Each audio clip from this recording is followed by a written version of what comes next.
Legalization of brothel keeping was an invitation for pimps to come over here and set up shop, and which they did in droves. You're treated like a piece of meat, whether you're on the street, whether you're behind the window, or where you're an escort. It's mostly foreign pimps exploiting women from foreign countries, low-wage countries, for a public of tourists. This pimp said to me, then you take her to the brothel. And once she's in, she's never going to come out again. You got to get her into the brothel. You tell her it's only for one day, but then once she's in, it's not going to stop. I'm in Amsterdam to find out what's really going on with legal prostitution. I met with Renate van der Zee, a journalist who spent years digging into the sex trade. She used to think that legal brothels were a smart idea. Now she says they're a disaster. We talk about human trafficking, pimps, and the women forced into this life, as well as what, if anything, can be done to improve things. We're in Amsterdam, one of the few places in the world where prostitution is legalized. And brothel keeping is legalized. Brothel keeping is legalized. Yeah, well, I mean, the thing that happened in 2000 was that brothel keeping was legalized. So, well, you have to apply for a permit, and there's all kinds of regulations that you have to stick to when you want to run a brothel. And the idea behind it is that they wanted to sort of control brothels. Yeah. So legalizing them, making the brothel owners get a permit, and sticking to all kinds of rules, which, like, you can't have girls, underage girls working, you can't have women that don't have any papers working, and you can't have women working that are forced. So, and all kinds of regulations. And the idea behind it was really good. They thought, you know, if we regulate it, we can control it, and there won't be any trafficking anymore. And did you support that? Yeah, I thought it was a very good idea. So when I was like 20 years ago, I really lived in the, how do you call it, presupposition? Yeah, I guess. That we in Holland were doing a great job, that we were very modern, that our way of regulating prostitution was a fantastic approach. Yeah, I keep saying to people that when I was 16, I came on holiday here with my girlfriend, not as a sex tourist. But there was, even at school, it was like a point of, it was like, yeah, like it's so advanced over there. Yeah, so advanced. So well, but the reality, of course, is that you can legalize the brothel, and the brothel keeper can sort of stick to certain rules. But then behind the corner of the brothel, there can always be a pimp who is extorting or controlling the woman. And I mean, you can go to a brothel as a police officer and do all the controls. But I mean, usually the women that are being forced into prostitution, they're not going to tell you. They're not going to say, hey, listen, I'm forced into prostitution. Yeah. So it's very hard for the police to, you know, get their finger behind it. Yeah. And so actually the controls were not yielding much. When did you first start to realize that maybe legal brothel keeping is not such a good idea? Well, as a journalist, I'm always interested in the freedom of women, and I've always written about restrictions of freedom of women. And at a certain point, I was thinking about what I would think was the most horrible restriction of the freedom of a woman. And I thought, that must be forced prostitution. And I thought, how do you survive? How can a woman survive being forced into prostitution? And it's always what I always do when I'm confronted with questions that are really difficult. I write about it. So I decided to write about human trafficking. And as a beginning, I went to work as a volunteer in a shelter for victims of human trafficking. So you didn't just write about it, you actually went and yeah, I started because you need to know more about it. Yeah. And to write a book, but to do my research, I started with working in a shelter for trafficked women. Mm-hmm. And the stories I heard there, they were grueling. Grueling stories. Could you give us some examples? There was one woman from Uganda who had been trafficked into prostitution in the Netherlands. And she was locked up in a room and denied food until she complied with being in prostitution. And then... And was she a legal immigrant? Or? She was not... She was just trafficked. She, I think on a fake passport or something. I don't know what happened. Or maybe her real passport. Her not knowing... we're going into the direction of the red light district. I think we shouldn't do that because they don't like it when we film there. Yeah. So she was brought to Holland by her traffickers, and then, like I said, denied food until she complied, and then they forced her to have sex with all kinds of guys, and they made videos of it, and they said to her, "If you run away, we post those videos on the internet." Okay. And she was a victim of continuous rape, commercial rape. And this sort of really destroyed her so deeply. And there were many, many other stories. There were women who were not allowed to use condoms of their pimps and who got pregnant and had children and didn't know who the father was. And often it was very difficult for those women to bond. There were women, I met a woman who had been trafficked to sadomasochistic, bondage. Yeah. And she was just subjected to sadistic torture.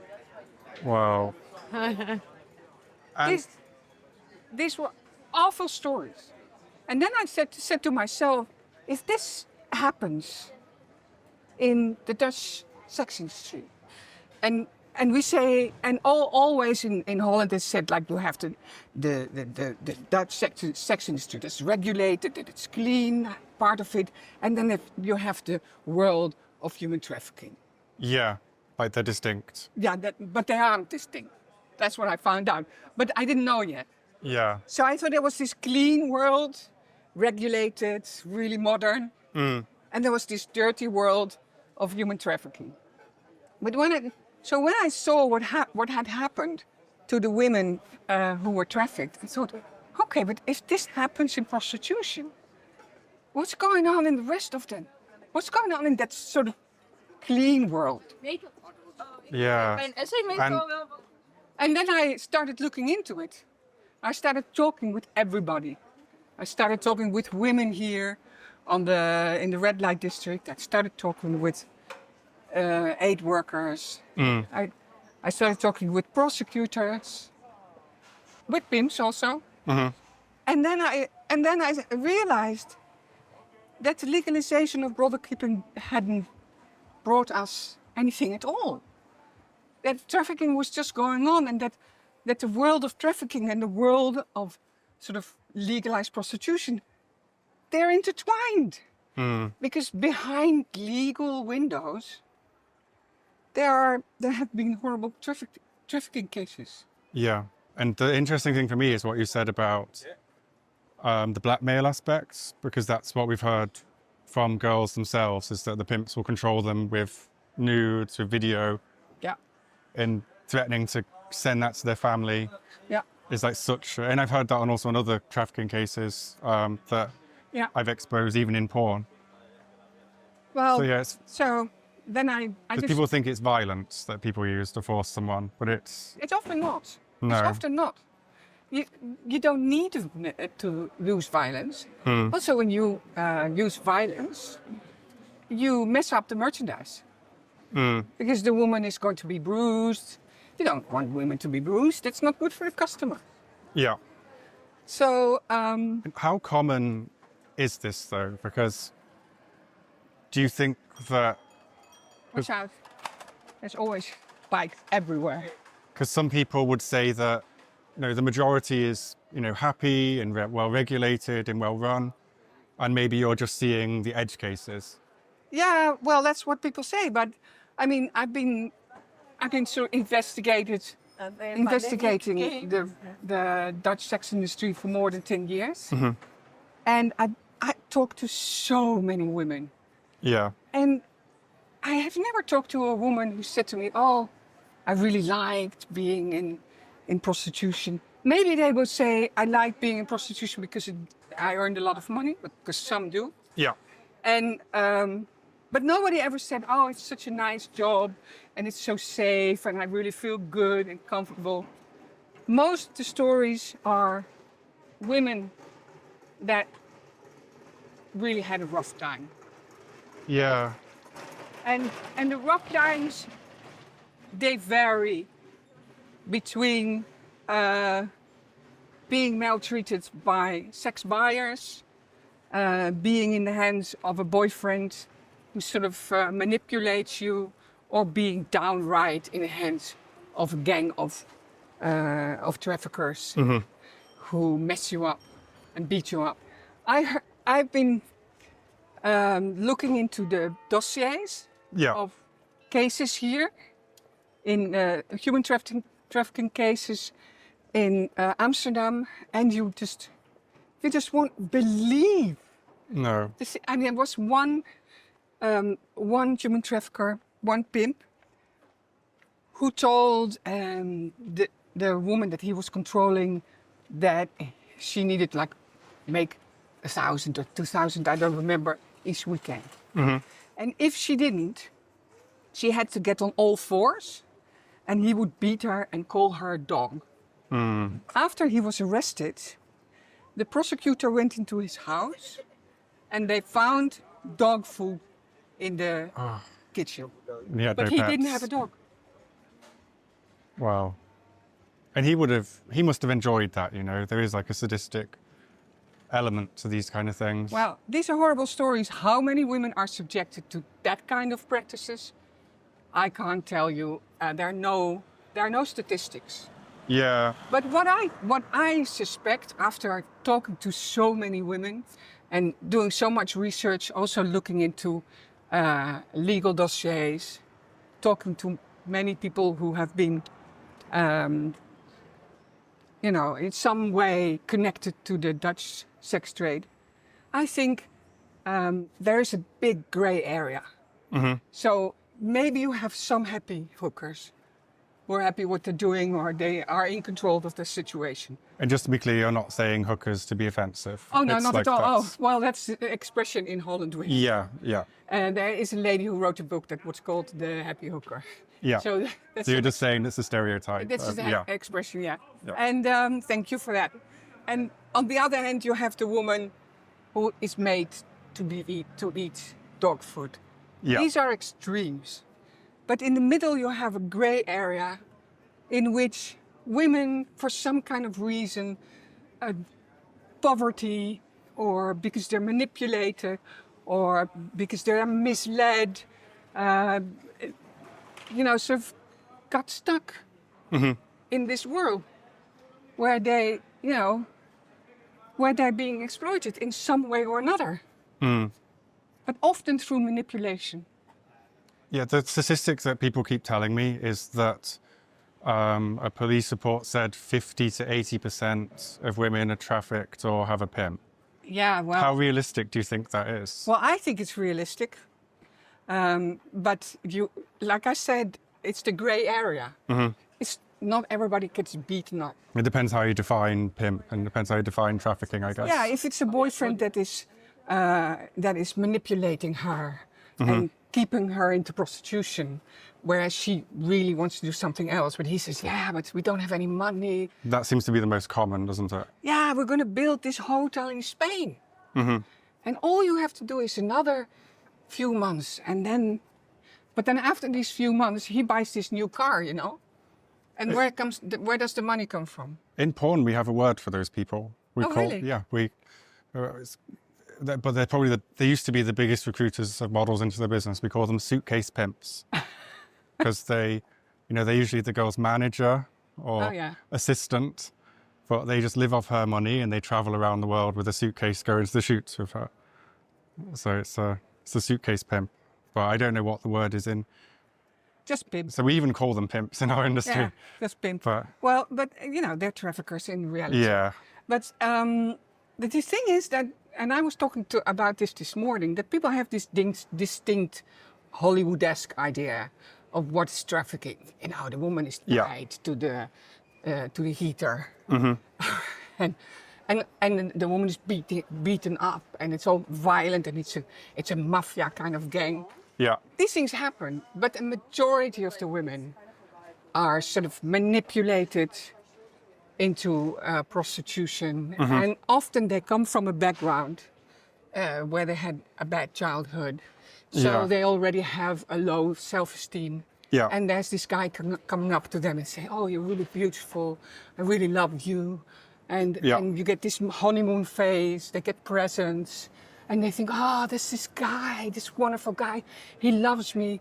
And then, of course, at one point, a pimp told me, during the honeymoon phase, you find out what she likes. She wants to travel, she likes jewelry, you know, she likes to go out. You do all kinds of things like that with her. And then at one point you say, oh, you like to travel, huh? But now, you're going to have to pay. And I have a good idea how you could make money. And you know, you just can try it for only once. And then this pimp said to me, then you take her to the brothel. And once she's in, she's never going to come out again. You got to get her into the brothel. You tell her it's only for one day.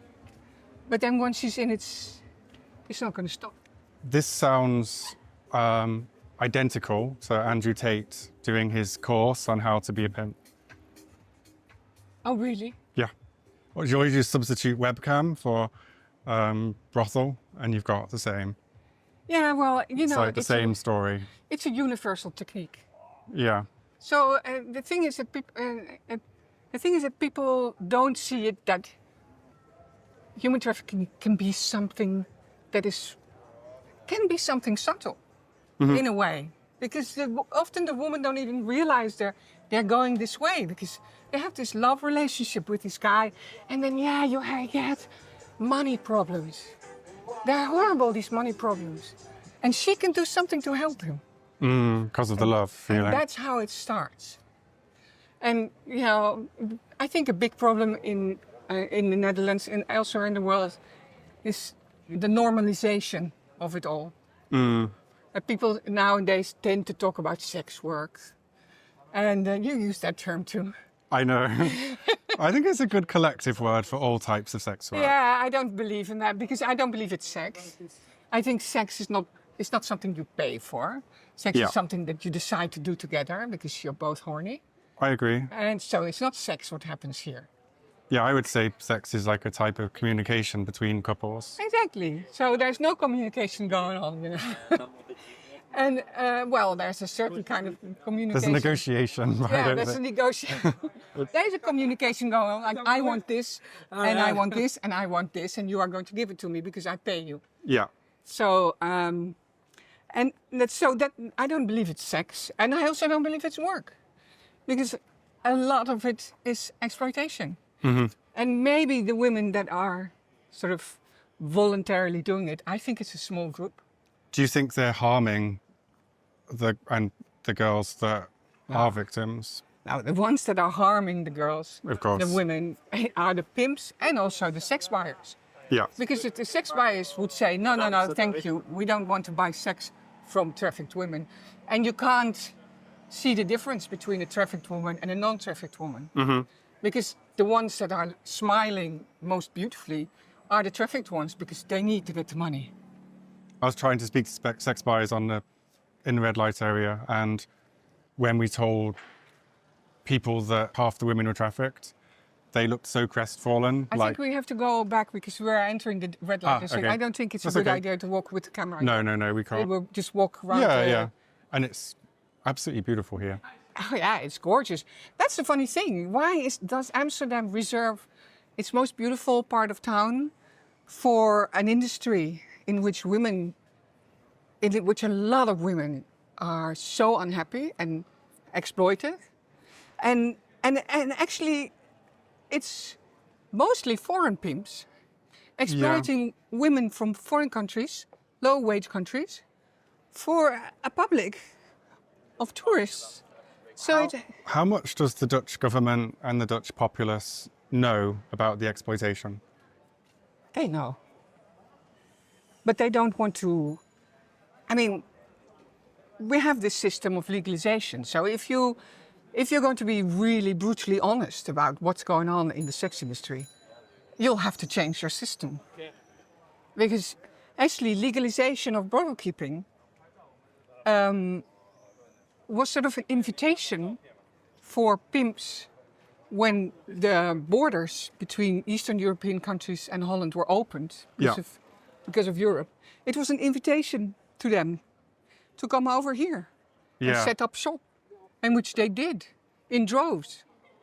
So there are we don't have statistics to prove it, but there are prosecutors who think that legalization of brothel keeping only make things worse when it comes to human trafficking. So we walk through this beautiful little alley. We can. You think there's an argument to be made for that maybe these girls would have been exploited anyway, and maybe it's better for them to be exploited, say, in the Netherlands than in Romania? How can one form of exploitation be better than another form of exploitation? If it's legal here and maybe there's help that can get them out. But you don't want to have exploitation in your country. No, you don't. So I'm just trying to play devil's advocate. I was stretching with that one. But... Yeah. I saw you were sort of... I saw your face going like...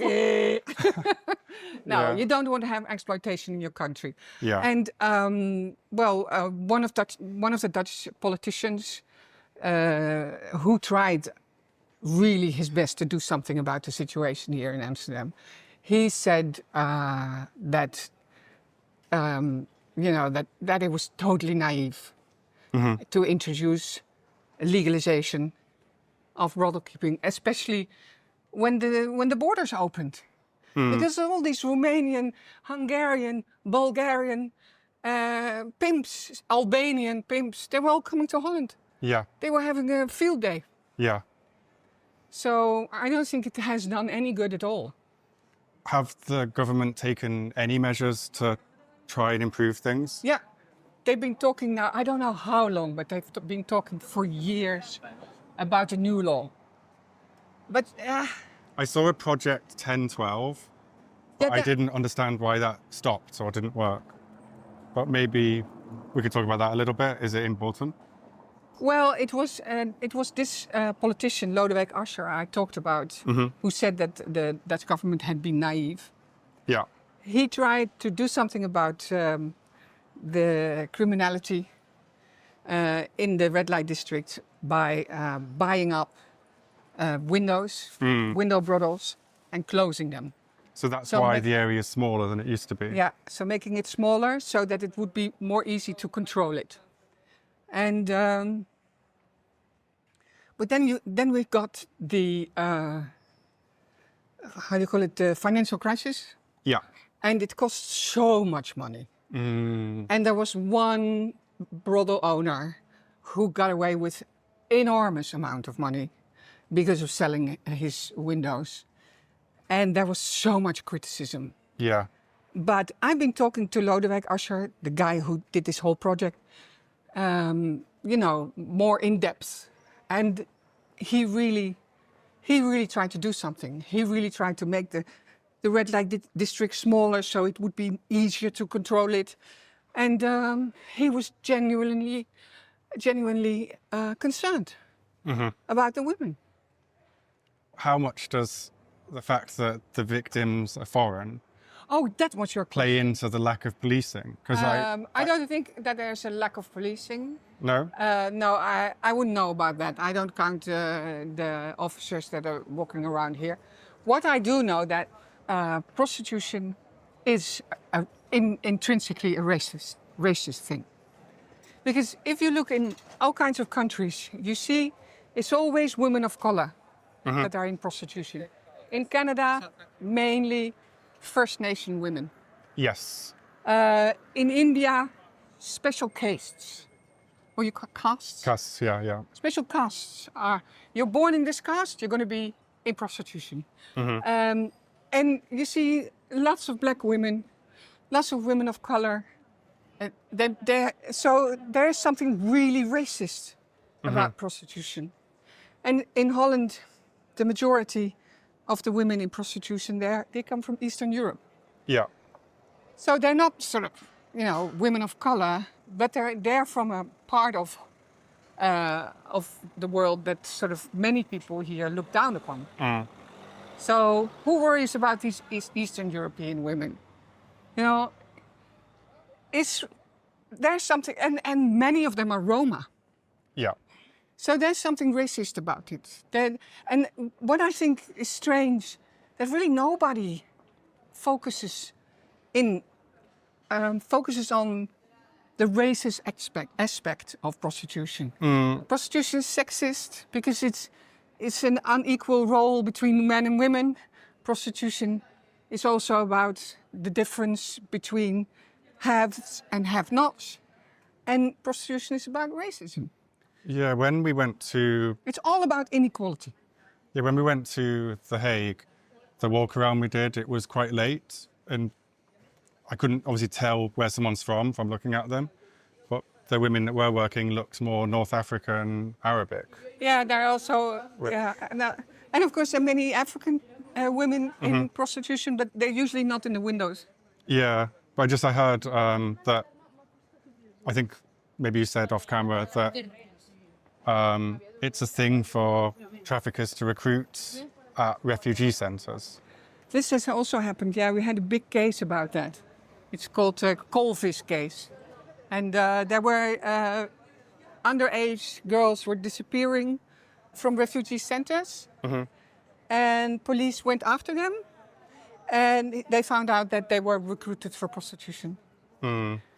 So, yeah, it also happens too. Let's try and put things in like a bigger context, because Amsterdam is quite unique. So it's not just prostitution, you describe it as sex tourism, wouldn't you? It's like people come here for the prostitution. Yeah. And if they don't come here for that, they come to look at them. Yeah. Or to see a sex show, or to buy a sex toy. I've never seen sex shops as a tourist attraction, but here they are. And do you think like maybe there's an incentive for the Dutch government to pretend there's no problem? No. No. I don't think so. I think that the Dutch government, they know there's a problem. Otherwise, they wouldn't be, discussing this new law all the time. Like they want to address some minor problems with the new law, but at least they're talking about it, because everybody in politics knows that legalization hasn't yielded any results. Yeah. And but there's always, when it comes to violence against women, there's always a tendency everywhere in the world to downplay it. To say, oh, well, it's not so bad. So... I noticed people in the sex work community online downplaying crimes that happen to sex workers. Yeah, they do, because they don't want their industry to be damaged by truths that are just so hard to swallow.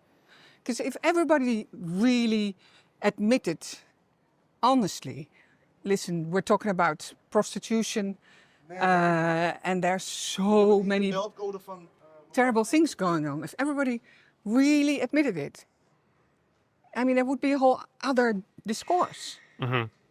So many people who are sort of activists, pro-prostitution activists, try to downplay what's going on. And it surprised me, because I thought they would be the people trying to protect these girls. They just want to protect the idea that prostitution is a choice, and that they're doing it on their own accord. And they get a lot of money, subsidies from the government. That's also nice. So I don't take them seriously, because, if they were really concerned about all the women here, they would be honest and they would say, listen, there are a lot of women who have a really hard time. But all they're talking about is, it was my own choice and I really enjoy it. And I think, yeah, okay, maybe it was your own choice and you really enjoyed it. But I also know women who were involved in these kind of advocacy groups. And later we found out, this was one woman, we found out that she had been trafficked. And that her pimp probably thought it was okay that she was in this advocacy group because it brought in some more money. Yeah. So, I mean, even the women in the advocacy groups who say, oh, it's a choice and we really enjoy it. And even they turn out to be trafficked at one point. So... What do you think prostitution laws should be? Like, should it even... Yeah. Is it something you want to see ended completely, or? Well, you can't. Obviously, you can't. Prostitution is a wicked problem. And a wicked problem that is a problem that you can't solve. It's like a waterbed. If you push here, it comes up there. Yeah.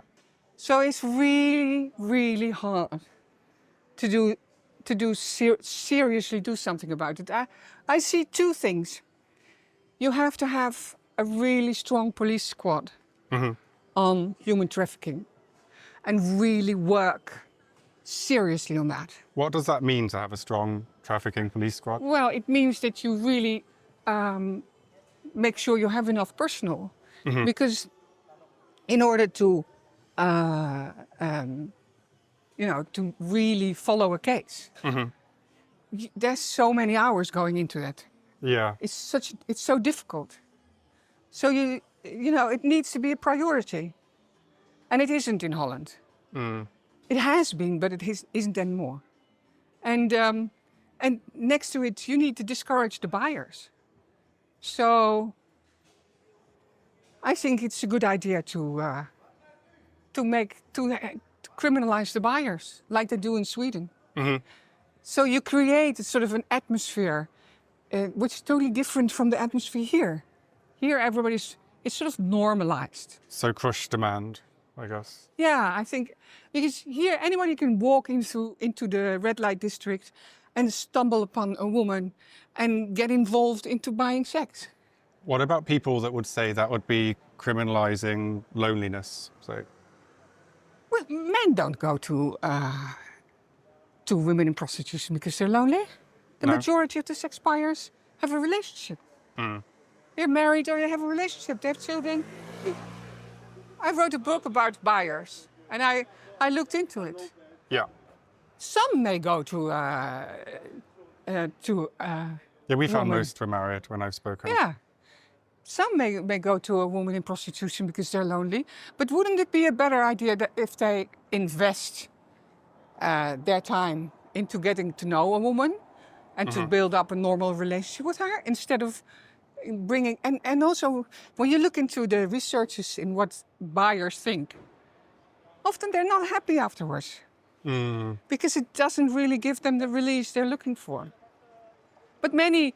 Well, I mean, that is kind of the lonely population of the buyers. But the buyers are so diverse. Yeah. Many buyers get off on the fact that they don't have to do anything.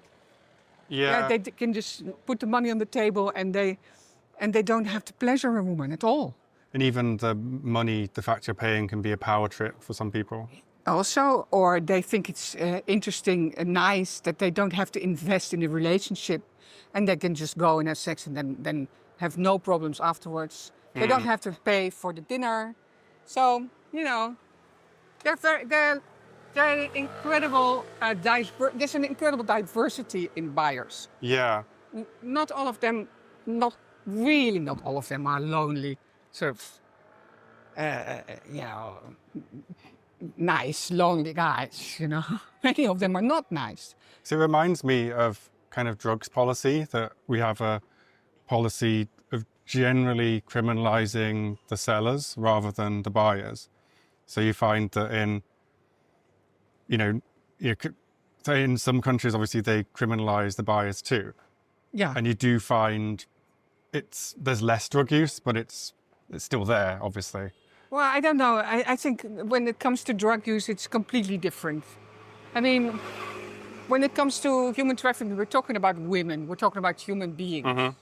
So when people start to compare it to the drug trade, I always stop it. Okay. Because I think it's something completely different. I think it is, you're right. We're talking about human beings. I don't know, I guess I just feel like paying for sex, have you really done anything wrong? Well, I do think you have done something wrong because the chance is big that you have put money in the pocket of a pimp. Yeah. And then you you finance a trade in which women are destroyed. Many women are destroyed. So I think you do something wrong. It's almost like you buy something which is stolen. Yeah. I don't know, do you have a word for it? We call it hailing in Dutch. Yeah, we have, you probably do have a word, but I'm so disconnected from that. Anyway, the most important thing is, do you do something wrong when you buy for sex? Yes, I think you do something wrong because you willingly take the risk that you're putting your money in the pocket of a criminal, and you willingly take the risk that you are financing a trade that destroys women. So yeah, I think the Swedes are right. Has it had a good impact over there? It's difficult to say. Yeah. Because there are no statistics. I notice some sex workers don't like the Nordic model. Of course not. There are always people who are against solutions. And also people who are saying that it makes things worse for the people in prostitution. But I think it's worthwhile to try and see if you can do something to change mentality. To change the mentality. Because I tell you something, I was on a plane to Stockholm and there were 3 young men sitting behind me and they were Swedish men and they'd just been for a trip to Amsterdam. And I said, oh, you've been to Amsterdam? And I always ask the question, did you go to the red light district? And they said to me, no, of course not. We think prostitution is utterly degrading. Oh, that's a surprising response. I was like, being a Dutch woman. Yeah. And all the men said, yeah, of course we went to... No, they said, of course not, we think it's utterly degrading. I thought, okay. It's a refreshing answer. That was a very refreshing answer. So I thought, I don't know, this is just an anecdote. Does it really have to do with... And what people say and what they do is often different. Also, that's also true. And in Sweden, there's some reports about if people agree with the law against sex buying. And it seems that the majority of the people agree with that law. But I don't have the numbers right here. But yeah, that's all we have, really. Because we don't have... And we have that the number of street workers has gone down in Sweden. Yeah. But yeah, okay, well. Like one of the people we spoke to was an Italian, and he thought this was pretty wonderful, even with the trafficking, because he said in Italy, all the women work on the streets, and it's very sad and tragic. So it is very sad and tragic, but also making such a distinction between working behind the window and working on the street is that you sort of deny that prostitution is always sad and tragic and dangerous. They're walking around The Hague was maybe the most disturbing thing I've ever seen. Yeah, the Dubletstraat, that is the street where it's like, we're going into the red light district again. Yeah, we can go across. Yeah, so we go across. Yeah. So for many women, prostitution is always dangerous and sad. And, to make the distinction between escorting and street working and window prostitution, as if the women in escort, because they earn so much money, they are less degraded. They have terrible buyers also. They can. I mean, take a guy like Dominique Strauss-Kahn. Oh, we have to go. Oh, sorry. We don't want to walk. No, I didn't realize it was. I wasn't paying. I didn't see all the nudes. Let's just walk back. Yeah. So. So to take someone like Dominique Strauss-Kahn. Yeah, take somebody like Dominique Strauss-Kahn. That's a typical guy who would be spending a lot of money on escort. would you want to be around him? He seems to me a very cruel guy. Yeah. Yeah, I mean, I talked to women who were in escort, and they said to me, really, there's no difference. I mean, you're treated like a piece of meat. Whether you're on the street, whether you're behind the window, or where you're in escort. Okay, you make more money. But you're not less... I mean, they treat you the same. Yeah, I guess for the women, maybe they start to count their worth in dollars rather than in other values. Because I do find that there's like a kind of hierarchy of sex work. Yeah, but I mean, the worth of a human being can't be expressed in money. No. So, and the worth of a woman's sex can't be expressed in money. So once you start expressing that in money, it's already going wrong. It's already, there's no logic in it. No humane logic at all. Do you think for some people it is the only option they have for work? Yeah. You do? That's, well, even if it weren't the only option, they probably wouldn't do it. So many women, they are in situations where they have no money at all. And they come from extremely poor backgrounds, like Roma women from Romania. And I mean, often they don't have any opportunities in life. And then this guy comes by and he says, yeah, Oh, that's correct. if you come with me to Amsterdam, you can make an incredible amount of money. And, you know, you can pay to buy a house for your family. And she thinks, oh, let's give it a try. But then when she ends up in Amsterdam, turns out the guy was not Santa Claus. Yeah. So, yes. Yeah, I guess my follow-up question is that was going to be like, do we need a kind of regulated and safe place of prostitution or way of doing prostitution for those women that don't have any other option? No. We need to create other options for them. Yeah. No, I agree. The core problem of prostitution is poverty. And we need to address poverty. Poverty or trauma? Trauma is very... Because I know many girls in prostitution that were not poor to begin with. Yeah, and they have, you know, because of trauma, they have become very easy prey for the predators in this world. And because they have a lower self-esteem, and trauma has also this very strange aspect that many people who are traumatized to sort of get into the same situation again.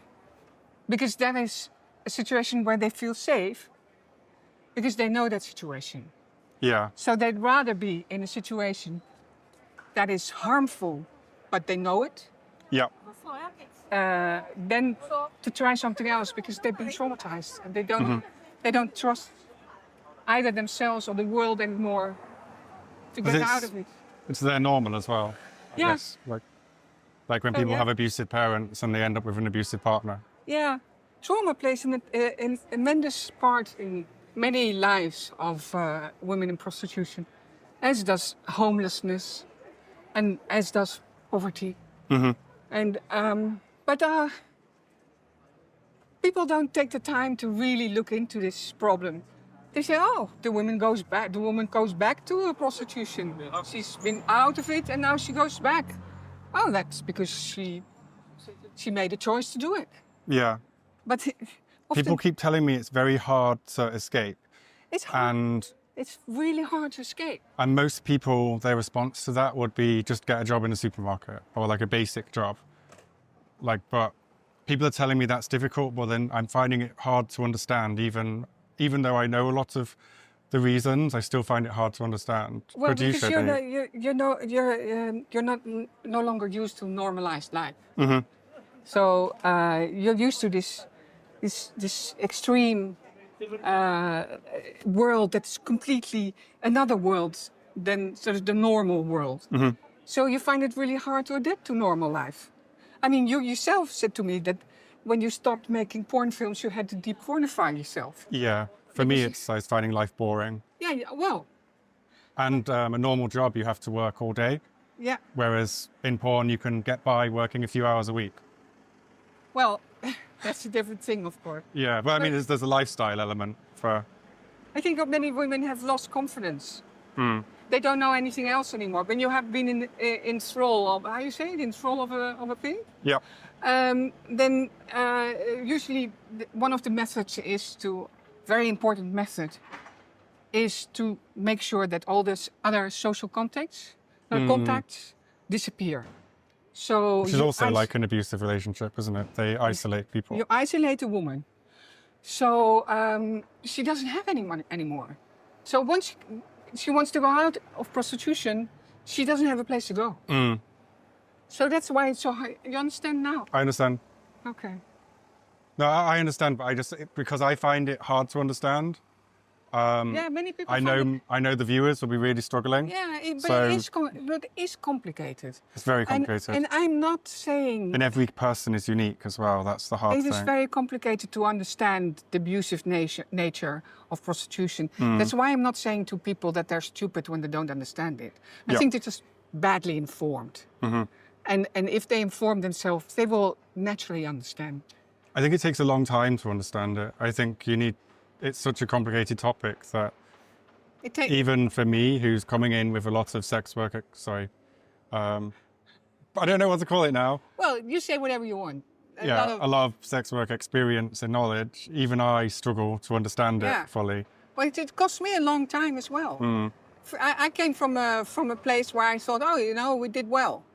And it cost me so many, talking one time with a woman in prostitution is not enough. You have to talk to her over the years. Because maybe only after 5 years she will admit that she was trafficked. Or maybe only after 5 years she said, I didn't know it then, but I feel now that I've been damaged. So you need, it's a long-term investment. Can people come back from it?